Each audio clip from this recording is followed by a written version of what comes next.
বলে সে সামনে এসে যাচ্ছে। এর পিছনে আসল মাথা আছে, এর পিছনে আসল অন্য রহস্য আছে। সেইটা ধরে আমরা যদি যথাযথভাবে দোষীদের চিহ্নিত করে শাস্তি দিতে পারি, উল্লেখযোগ্য শাস্তি, দৃষ্টান্তমূলক শাস্তি, তাহলেই কিন্তু হবে। এটা ঠিকই বলেছে সুপ্রিম কোর্ট, আমরা আরেকটা ধর্ষণের জন্য, আমরা আরেকটা দুর্ঘটনার জন্য অপেক্ষা করতে পারি না। যা করবার এখনই করতে হবে, এই মুহূর্তে করতে হবে, ত্বরান্বিত করতে হবে এই সমস্ত কিছু অন্বেষণের গতি। কথা বললেন সেই অনুযায়ী বা কোর্টের অনুযায়ী বা আজকে যে জাস্টিসের জন্য মানুষ যেখানে রাস্তায় নামছে, সেখানে একটা কথা পরিষ্কার যে নির্যাতিতার সাথে সঠিকভাবে আইনত ব্যবস্থা তাকে নেওয়া হয়নি। সেখানে দাঁড়িয়ে থেকে তাকে তার এফআইআরই নিতে, সুপ্রিম কোর্টই বলছে এফআইআর নিতে সেখানে 11:30টার সময় এফআইআর নিয়েছে রাত্রিবেলা, যেখানে সকালে ঘটনা ঘটেছে, এবং পরিবারকে দেখতে দেওয়া হয়নি সেই বডিকে, এবং তড়িঘড়ি করে সৎকার করে দেওয়া হয়েছে। তো এই সমস্ত বিষয়ের উপরে মানুষের ক্ষোভ একটা উপচে পড়েছে, এবং আমরা দেখছি যে এই ডাক্তারের মৃত্যুর পর থেকে বা তাকে হত্যার পর থেকে দেখেছি দিকে দিকে আন্দোলন একেবারে জোর থেকে জোরদার হচ্ছে, মানুষ রাস্তায় নামছে, প্রতিবাদ করছে, এবং সবচেয়ে বড় কথা যে আজকে সাধারণ মানুষ, কমন মানুষ, তারা আজকে রাস্তায় নামছে, কোনো দল বা কোনো কালারের নির্বিশেষে তারা রাস্তায় নামছে। এক্ষেত্রে একটা কথা স্বাভাবিক যেটা বোঝা যাচ্ছে যে রাজ্য সরকারের পুলিশ, রাজ্য সরকার কোথাও আজকে এই নির্যাতিতার সাথে সঠিক ব্যবহার করেনি বা তাকে সঠিকভাবে আইনি ব্যবস্থা করে দেওয়ার চেষ্টা করেনি। এটা একেবারে পরিষ্কার আমরা দেখতে পাচ্ছি। কিন্তু পরিবার কি বলছে, পরিবার প্রথমে কি বলেছিল, এখন কি বলছে, সেটা আমরা একটু দর্শকদের শোনাতে চাইব। আজকে সাংবাদিকদের মুখোমুখি হয়ে পরিবারের কি বক্তব্য সেটা শুনে। পুলিশ কমিশনার বললেন তদন্ত আমরা এগিয়ে নিয়ে যাচ্ছি, আর তদন্তের স্বার্থে ওনারা কি বলেছেন সেটা আমরা এখন বলতে পারবো না। হ্যাঁ, অনেক কিছু জানতে চেয়েছেন, কিন্তু সেগুলো বলা যাবে না এখন। আপনারা আশ্বস্ত, আপনারা সন্তুষ্ট? আমরা তো সবসময় সরকারের ওপর, পশ্চিমবঙ্গ সরকারের উপর আস্থা রেখেছি, সুতরাং পুলিশ কমিশনারদের উপরও আস্থা রেখেছি। না না না, পুলিশ না না না না না পুলিশ ফোন করেন, পুলিশ ফোন করে আপনারা তাড়াতাড়ি আসুন। না না, পুলিশ ফোন করেছে, অ্যাসিস্ট্যান্ট সুপার বলে নিশ্চয়ই ওনার উপর আস্থা ছিল, ভরসা আমাদের আছে প্রথম থেকেই, এবং আমাদের রাজ্যের মুখ্যমন্ত্রী শ্রী মমতা ব্যানার্জির উপরেও আমাদের আস্থা আছে, 100% আস্থা আছে সেটা দিয়ে, এবং ছাত্রছাত্রীদের সঙ্গে আমরা আন্দোলনের সঙ্গে আমরা আছি। পরিবারের বক্তব্য আপনাদের শোনালাম। অমরেন্দ্র বাবুর কাছে যাবো, কি বলবেন অমরেন্দ্র বাবু? নমস্কার দীপঙ্কর। চাপ আছে পরিবারের উপরে, কোনো চাপ আছে? সেটা আপনারাই বুঝতে পারছেন। আজকে বিগত এক সপ্তাহ ধরে এই পরিবারের উনার যিনি আজকে দুঃখজনক ভাবে আমরা আজকে আপনি যে উনার বক্তব্য তুলে ধরলেন, উনার ঠিক 180 ডিগ্রি উল্টো বক্তব্য উনি অনেকবারই আপনাদের সংবাদ মাধ্যমের সামনেই দিয়েছেন। হ্যাঁ, বর্তমান মেডিকেলের যে আরজিকর মেডিকেলের যারা দায়িত্বপ্রাপ্ত বলছেন তাদের উপরেও আস্থা চলে আসছে ধীরে ধীরে। তো এটা নিঃসন্দেহে চাপের বিষয় আছে, এটা সাধারণ মানুষই বুঝতে পারছেন। আজকে আরজিকরের এই ঘটনাটা সমাজের একটা ব্যাধি। আজকে হয়তো এইরকম কোনো ঘটনা এর আগেও অনেক ঘটেছে পশ্চিমবঙ্গে। সেই আপনারা মনে করুন যে কামদুনি থেকে পার্ক স্ট্রিট কাণ্ড থেকে শুরু করে মাননীয় মুখ্যমন্ত্রী শপথ নেওয়ার পর থেকে যতগুলোই ধর্ষণের ঘটনা ঘটেছে বা নারী নির্যাতনের ঘটনা ঘটেছে, সেগুলোকে প্রত্যেকটিকে উনি হালকাভাবে নেওয়ার চেষ্টা করেছেন এবং হালকাভাবে দেখানোর চেষ্টা করেছেন। এটা আমরা পশ্চিমবঙ্গবাসী প্রত্যেকেই প্রত্যেকটি ঘটনা থেকে উনার যে মতামত সেগুলো আমরা জানতে পেরেছি। কখনো বলেছেন 20,000 টাকা দেবো, এই রিসেন্ট আবার দরটাকে বাড়াতে বাড়াতে 10 লক্ষ টাকায় নিয়ে গেছেন। টাকার মাপকাঠি থেকে নির্যাতিতাদেরকে বিচার করেছেন উনি। তো আজকে আপনারা যেটা বলছেন, আজকে উনার বাবা কি আস্থা রাখলেন না রাখলেন সেটা বড় কথা নয়, কেননা আজকে প্রথম এক সপ্তাহ এই যে এভিডেন্স টেম্পার করার জন্য যা যা কাজ করা সেটা পুলিশরা করেছে। অমরেন্দ্র একটু আমি ইন্টারাপ্ট করছি। আজকে বলছেন যে এক সপ্তাহ ধরে তাদের পরিবার বুধবার থেকে, যতটা সম্ভব আগের বুধবার থেকে এই কেসটা গেছিল সিবিআই এর কাছে, এবং এক সপ্তাহ হয়ে গেল। এক সপ্তাহ হওয়ার পর সিবিআই কিন্তু এখনো পর্যন্ত কোনো তথ্য, কোনো চার্জশিট, কাউকে গ্রেপ্তার কিছু করতে পারলো না। এত বড় একটা ঘটনা, সেখানে টোটালটাই এখনো পর্যন্ত ব্যাপারটা ধোঁয়াশার মধ্যে রয়েছে। সেখানে দাঁড়িয়ে থেকে এক সপ্তাহ পরে পরিবার যদি আবার সেই রাজ্যের উপরে ভরসা রাখে, তাহলে সাধারণ মানুষ যে আন্দোলন করছে, আজকে বিভিন্ন রাজনৈতিক দলগুলো যে আন্দোলন করছে, আজকে যারা রাস্তায় নামছে, তাহলে আজকে কাদের জন্য করছে, কিসের জন্য করছে? নির্যাতিতদের পরিবারের বাবা মা যখন স্টেটমেন্ট ছিল, যদি এখানে কোনো ঘটনা থাকতো আজকে, তাহলে সেই ঘটনাকে কেন সিবিআই তুলে ধরতে পারলো না এক সপ্তাহ ধরে?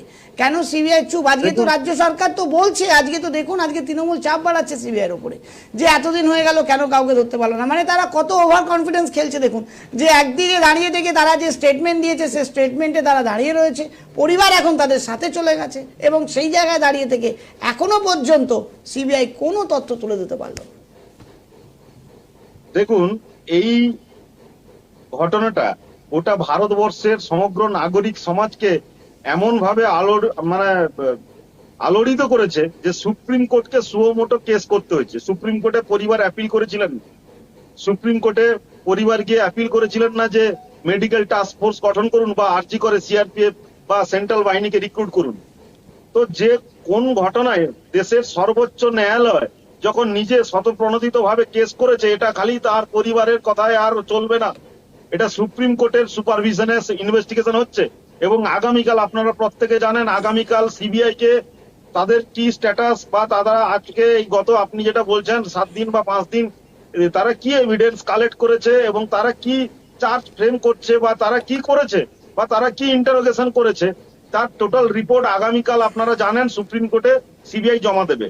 নিঃসন্দেহে আগামীকাল সিবিআই সুপ্রিম কোর্টে জমা দেওয়ার আগে বর্তমান শাসক দল যেভাবে পুলিশ প্রশাসনকে চালায়, সিবিআই তো আর ওইভাবে চলে না, কোনো দলের হয়ে তো কাজ করে না। উনারা দলের মার্কেটিং করানোর জন্য পুলিশের কাজকে যেভাবে পাবলিকলি বিভিন্ন সময় প্রচার করিয়েছেন, সিবিআই সেটা তো করতে পারে না। সিবিআই যা কাজ করেছে আগামীকাল কোর্টে সেটা নিঃসন্দেহে হলফনামা দিয়ে যখন জমা হবে, তখন আপনারাও সংবাদ মাধ্যমের মাধ্যমে বা কোর্টের কপির মাধ্যমে আমরা প্রত্যেকেই সাধারণ মানুষ জানতে পারবো গত এক সপ্তাহ সিবিআই কি কাজ করেছে। তো এটা জুডিশিয়ারি দেখবে, বা এটা যেহেতু বিচারাধীন বিষয়, সেই বিষয়ে আমি একজন, আপনি জানেন, আইনজীবী হয়ে মন্তব্য করতে পারি না। কিন্তু একটা কথা, আজকে যে বাবা মার বাইট আপনি দেখালেন, সেই বাবা মা, যে বাবা মার জন্য, যে বাবা মা আজ থেকে আমি 10 ঘন্টা আগেও ওনার বাইট শুনেছি যে আমরা গর্বিত গোটা ভারতবর্ষ, বা আমি একটা মেয়েকে হারিয়েছি, আমার নিজের মেয়েকে, তা নয়, আমি কোটি কোটি মেয়ে বা কোটি কোটি সন্তানের বাবা মা হতে পেরেছি। যে বাবা মা বলতে পারে, সেই বাবা মা আজকে 5 ঘন্টা পরে কি করে বলতে পারেন যে আমি মুখ্যমন্ত্রীর উপরে খুশি? যে মুখ্যমন্ত্রী তার মেয়ের দাম 10 লক্ষ টাকা বেঁধে দিয়েছেন, তার জন্য গোটা তার মেয়ের মতন বা তাকে মা মেনে নেওয়া, তাকে বাবা মেনে নেওয়া ছেলে মেয়েরা রাস্তায় আজকে প্রতিবাদ করছে। আজকের দিনেও অ্যারেস্ট হচ্ছে। গতকাল আপনারা জানেন এবিভিপির ছেলেরা স্বাস্থ্য ভবন ঘেরাও করতে গিয়ে মেয়েরা অ্যারেস্ট হয়েছে, হেনস্থার শিকার হয়েছে সুপ্রিম কোর্টের অর্ডারের পরেও। যেখানে ভারতীয় জনতা পার্টিকে আজকে যে শ্যামবাজারে 1 নম্বর গেটে মেট্রো স্টেশনের ধর্ণা অবস্থান হচ্ছে, সেটার পারমিশন নেওয়ার জন্য হাইকোর্ট অব্দি যেতে হয়েছে, হাইকোর্টের অর্ডার নিয়ে ধর্ণা অবস্থানে বসতে হচ্ছে। এই অরাজকতা যে রাজ্যে চলছে, সেই রাজ্যের সাধারণ মানুষ বুঝতে পারছেন আজকে তার বাবা মাকে নিঃসন্দেহে গভর্নমেন্ট স্পন্সর প্রেসার দেওয়া হচ্ছে। এটাও নিঃসন্দেহে সুপ্রিম কোর্টের আওতায় আসবে।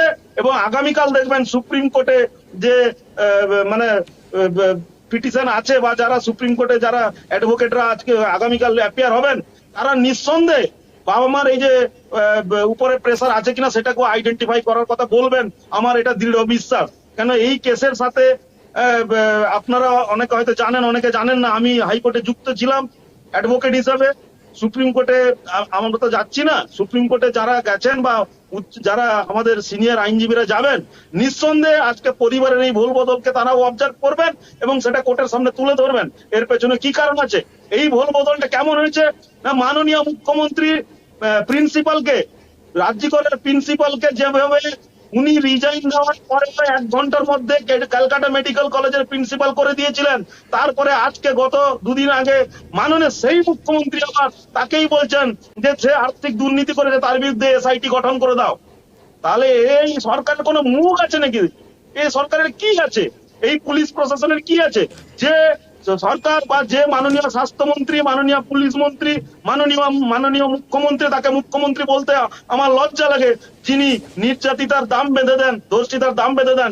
আমরা পশ্চিমবঙ্গবাসী বাঙালি তাকে মুখ্যমন্ত্রী হিসেবে দেখতে চাই না। আমি তাকে মুখ্যমন্ত্রী হিসেবে মানি না, তাকে মুখ্যমন্ত্রী বলতে অন ক্যামেরা আমার লজ্জা লাগছে। পশ্চিমবঙ্গের মুখ্যমন্ত্রীকে মুখ্যমন্ত্রী বলতে, উনি তো সন্দীপ ঘোষকে অ্যাপয়েন্টমেন্ট দিয়েছিলেন আরো মানে সিনিয়র মানে আপার পোস্টে বলা যায়, কেননা ক্যালকাটা মেডিকেলের পড়াশোনা করেছিলেন আরজিকর যার নামে, যে আরজিকর মেডিকেল কলেজ যার নামে, তিনি নিজেই ক্যালকাটা মেডিকেল কলেজে মানে থেকে পড়াশোনা করেছিলেন যতটা আমি হয়তো জানি। তো আপনারা জানেন ক্যালকাটা মেডিকেল কলেজ তাকে প্রিন্সিপাল করানোর লোক 1 ঘন্টার মধ্যে রেজিগনেশন যার অ্যাকসেপ্ট করেননি তাকেই মেনে নিচ্ছেন তিনি দুর্নীতি করেছেন, আর্থিক দুর্নীতি করেছেন বিগত 3 বছর ধরে, আর তার নামে তার বিরুদ্ধে এসআইটি গঠন করে দিচ্ছে। তো এই সরকারের ভুল বদল সবসময় দেখা যায়। তো সেই সরকার কিছু না কিছু একটা করেছে, এর পেছনে একটা বড় চক্রান্ত চলছে। সাধারণ মানুষ, এই সমাজে যে ব্যাধি চলছে, সাধারণ মানুষ শুধু এই একটা নির্যাতন বা একটা ধর্ষণের জন্য রাস্তায় নেমে আসেননি, এটা হচ্ছে বহিঃপ্রকাশ। এই ব্যাধিটা সমাজের প্রতিটা রন্ধ্রে রন্ধ্রে, ইনস্টিটিউশনাল করাপশন, শিক্ষা ক্ষেত্র থেকে শুরু করে, স্বাস্থ্য ক্ষেত্র থেকে শুরু করে, পুলিশ তন্ত্র থেকে শুরু করে প্রতিটা জায়গায় ইনস্টিটিউশনাল করাপশন করছে এই বর্তমান রাজ্য সরকার, যেটা বিগত দিনে সিপিএমও করে আসছিল। তখন হয়তো মিডিয়া বা সোশ্যাল মিডিয়ার এত প্রভাব ছিল না, তার জন্য সাধারণ মানুষ বুঝতে পারতেন না। আজকে সবাই সাধারণ মানুষ বুঝতে পারছেন, একত্রিত হচ্ছেন। সাধারণ মানুষের যে স্বতঃস্ফূর্ত এই সরকারের বিরুদ্ধে বিক্ষোভের বহিঃপ্রকাশ, এটাকে ওর বাবা মাকে, নির্যাতিতার বাবা মাকে সরকারের প্রতি আস্থা আছে, মুখ্যমন্ত্রীর প্রতি আস্থা তার হঠাৎ করে ফিরে এলো 10 দিন পরে, দেখিয়ে দিয়ে এই বিক্ষোভ আটকানো যাবে না। মাননীয় মুখ্যমন্ত্রী যতই ড্যামেজ কন্ট্রোল করার চেষ্টা করুন, এই ড্যামেজ আর কন্ট্রোল হওয়ার নয়।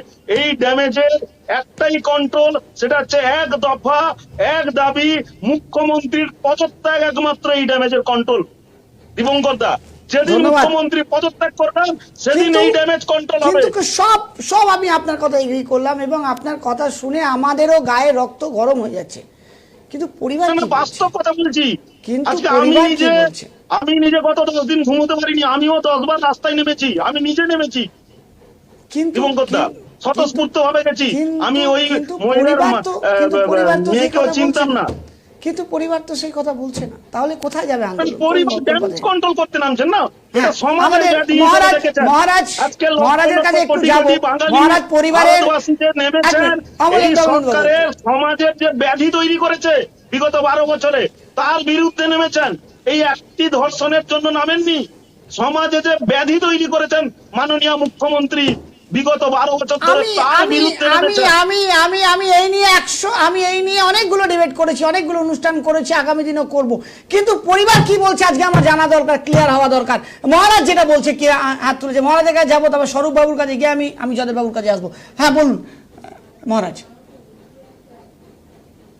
যেদিন এই ঘটনা হয় তার একদিন বাদেই আমি নির্যাতিতার মা, বাবা এবং ভাই, এই 3 জনের সঙ্গে তাদের বাড়িতে গিয়ে নিজে কথা বলেছি। সেই সময় প্রথমে তাদের যে বক্তব্য ছিল, প্রথমে আমাকে বলেছিল, মহারাজ আপনারা সবাই এগিয়ে যান, আমি আপনাদের সঙ্গে আছি, যেখানে ধর্ণা হবে আমি সেখানে যাব, যেখানে আন্দোলন হবে আমাকে যে কাজে লাগবে আমি যাব। আমার সবচেয়ে বড় কথা যে অ্যাসিস্ট্যান্ট সুপার যেভাবে অসহযোগিতা করেছে, যে টোনে কথা বলেছে, যেভাবে মৃত্যু সংবাদ দিয়েছে বা যেভাবে সংবাদ আমার কাছে পৌঁছেছে, এটা কোনো মানুষের কাজ হতে পারে না। আমি নিজে তার সাক্ষী, আমাকে বলা হয়েছে, আমি নিজে কানে শুনেছি, সেখানে উপস্থিত হয়ে শুনেছি। শুধু তাই নয়, তিনি আজকে আপনি যেটা শুনছেন,